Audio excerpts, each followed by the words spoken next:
নির্বাচন commission EC প্রবাসী বাংলাদেশিদের ভোটার হিসেবে নিবন্ধিত হওয়ার জন্য প্রয়োজনীয় দলিল নির্ধারণ করে একটি সরকারি পরিপত্র পররাষ্ট্র মন্ত্রণালয়কে পাঠিয়েছে। এতে মেয়াদ উত্তীর্ণ পাসপোর্টধারীদেরও ভোটার হওয়ার সুযোগ রাখা হয়েছে।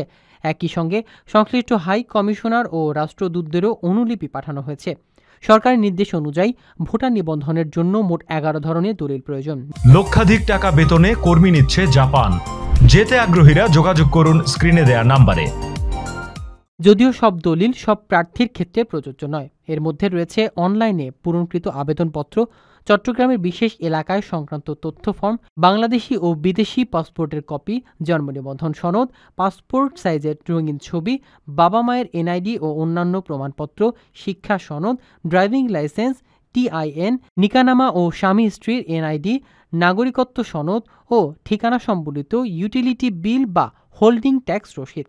নির্দেশনার উল্লেখ আছে, অনলাইনে পূরণকৃত আবেদনপত্রের তথ্য যাচাই করে সংশ্লিষ্ট ভোটার এলাকায় নির্বাচন কর্মকর্তার সরজমিনে তদন্ত প্রতিবেদন আবশ্যক।